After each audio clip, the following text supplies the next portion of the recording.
Alright, what's going on, everybody? Hope you're having a great day. Welcome to MTG Star. And in today's video, I want to be doing a review of the Chandra Dominaria deck. I have a handful of cards here that I want to go over and give my overall opinion of this deck. And I'm going to start off by thinking I think it's very awesome. So we're going to jump right into these cards here. Okay, so again, these are some handful cards that I picked out of this deck that I really enjoy and I think are insanely cool. So, excuse my voice. I'm not exactly in the best conditions right now, but let's try to hold that aside, okay? So the first card we got here is Pierce the Sky, 1 green, 1 of any color. It's an instant.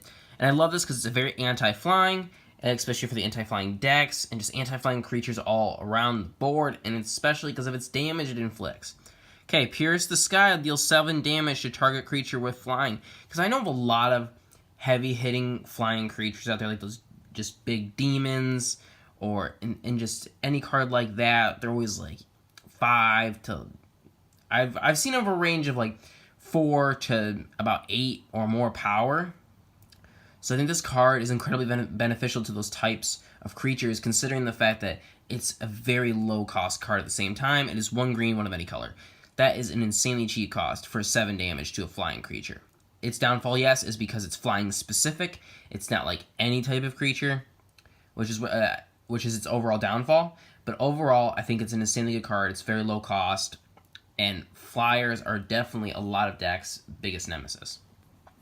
Alright, into the next card. Very simple card, Gift of Growth here. It is a 1 green, 1 of any color with a 2 kicker. I love these kinds of cards that are meant for just building up creatures, making them bigger, making them stronger. I all around love the color green because of that feature, and also because of health gain. So, it is a 1 green, 1 of any color. 1 green, 1 of any color, and it's got a 2 kicker. And it target creature gets +2/+2 to the end of the turn. But if it was kicked, then it gets a +4/+4 to the end of the turn. And what I like about this is also because it's an instant that if someone has a heavy hitter, they're going at you, they're trying to hit you hard, then boom, you can kick this, give it that +4/+4, and potentially save your creature and save you some life. And I overall just think that's an insanely cool effect and is very beneficial to those green decks. Green, red, green, blue, whatever you happen to be running.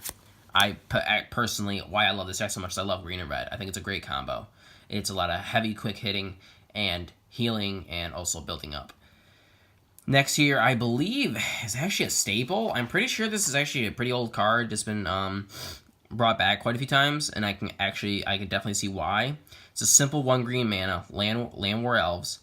And I love that it taps for green mana. It's such a simple, small, but incredibly effective effect that it has. And it's a 1/1 creature. We have Marwyn the Nurturer. Now, I love this card a lot. I love cards that help, when they're brought out on the field, boost other creatures. Or when that said card is put out, other creatures will boost it. Now, it's a 1 green, 2 of any color. It is a legendary creature, Elf Druid. It says whenever another elf enters the battlefield under your control, put a +1/+1 counter on Marwyn the Nurturer. And that's that exact feature that I'm talking about. I love the idea that cards boosting other ones. And you can tap it to add any amount of green mana equal to Marwyn's power, which is incredibly beneficial. So you just boost them up, adding out those elf creatures. Then boom, let's say you make it a 4/4, then you can tap it for 4 green mana. Incredibly effective. Just overall in a fighting stance, and just that addition of mana makes it all that much better. Next, we have Baloth Gorger. It's a very simple card, and I've noticed based through this deck, and honestly a lot of the Dominaria, there's a lot of kicking. And there's a lot of, what's that one thing called? Like those certain spells. I can't remember what they're called now, but I'll have to look into it. But Baloth Gorger is a creature beast. 2 green, 2 of any color. It has a kicker of 4. If it was kicked, it enters the battlefield with 3 +1/+1 counters. It's already a 4/4. You're talking a 7/7 big mofo to be putting out on the field. And that's incredibly beneficial if you're looking for those heavy hitters. And that's what I noticed a lot also with green cards. Is a ton of times when I'm opening packs, a lot of my green cards I end up getting are these huge creatures. Like 5/5s, 6/5s, 5/6, 7/7s, 6/7s, whatever it may be. A lot of them are big creatures, especially the worm cards. I don't know what it is, man. Like, the worm cards are always huge, big creatures and incredibly expensive cards. But overall, I think they're incredibly cool. But this card is very cool. I love that kicker ability. And now here we have Grun, the Lonely King, and I think this card is absolutely insane. Legendary creature, Ape Warrior, 2 green mana, 4 of any color. It has a kicker of 3. If it was kicked, it enters the battlefield with 5 +1/+1 counters. So you're talking about a 10/10 if you were able to kick it. And then it was said, whenever he attacks alone, double its power and toughness until the end of turn. You're talking about a 20/20. That is so insane. Now imagine if you stuck like indestructible on this guy, or you stuck flying on this guy from like some whatever equipment it may be. If you attach, like this guy would be insane if you just attached a ton of equipments to him, just made it invulnerable to like tons of different things. There's so many different options for that. And this guy would be an absolute monster. It's just insane to make this guy a 5/5. And you have the ability to literally times that by 4, making him a 20/20. That's nuts. And here we have Fight with Fire. This one's insane to me. It's a 1 red, 2 of any color. It's a sorcery with a kicker of 6. That's definitely where it's kind of a dip takes because of that heavy kicker cost. But let's look at what it's the details here. Fight with Fire deals 5 damage to target creature. Already awesome.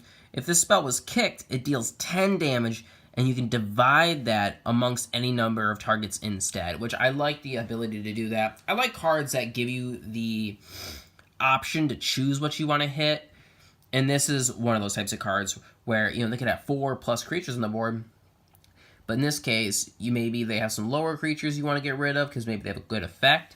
Then you can use that to divide it amongst, let's say, 2 creatures that are doing really good against you, even with low power and toughness. They're not heavy hitters. But then you have the ability to divide it amongst them and take them all out all at once, and I think that's awesome. Very cool ability. And boom, we're on, of course, to Chandra Outburst. Now, I want to go over these cards, because I know there was one just like this. I don't remember its exact name. For the Ixalan Jace deck. And by the way, it's kind of funny. The Jace itself, from that Ixalan Jace Planeswalker deck, my bad. That card itself basically paid for the entire box. So if you got anything else of decent worth, then it was all just extras. So in the end, the deck was like an extra, and so were the packs. But Chandra's Outburst. Now again, I've seen these cards before. I love them too, because they're obviously specific to whatever deck that card is. In this case, it'd be Chandra Bold Pyromancer. And then they're specifically able to pull these cards from your deck when you're not able to find them yourself. Now, with the added bonus with this card, and now we're going to run through it, Chandra's Outburst is 2 red, 3 of any color, sorcery card. That's the part I'm talking about. Chandra's Outburst deals 4 damage to target player or planeswalker. Now, the one that I had with Jace benefited both players.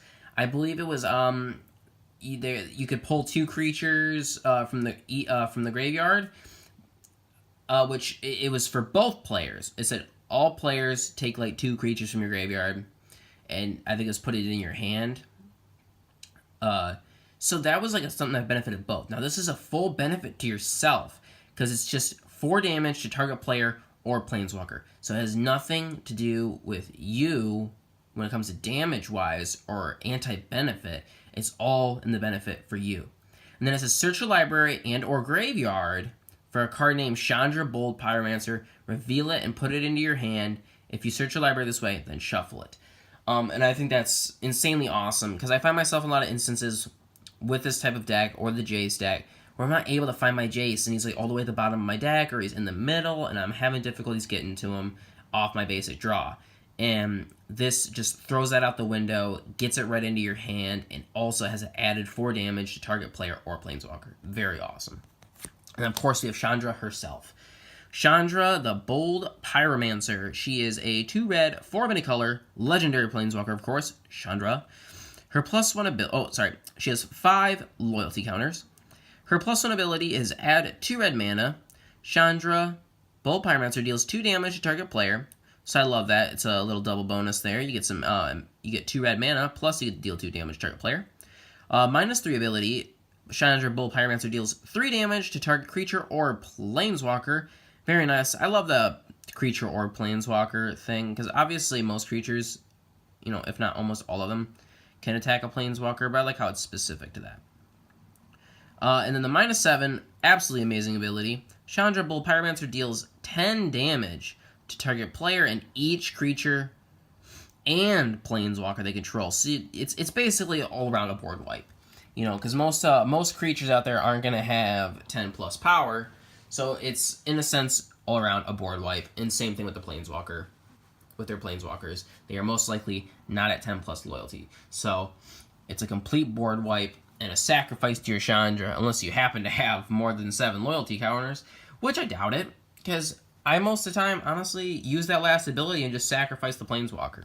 Because then again, you have a card like this, Chandra's Outburst, you have the possible ability to bring them back. And if you're able to do that, then it's literally no negative to you. Alright guys, but that is going to be the video of the review of the Chandra Bold Pyromancer deck. I definitely recommend you guys pick these up if you have the chance. I think it's an incredibly fun deck, and I highly recommend it. So, I will see you guys in the next video, and the next one I'm planning to do a review of the Jace Signature Spellbook product. I think it's very cool, and I hope you guys are excited for that, and I will see you guys in the next video. Have a great day.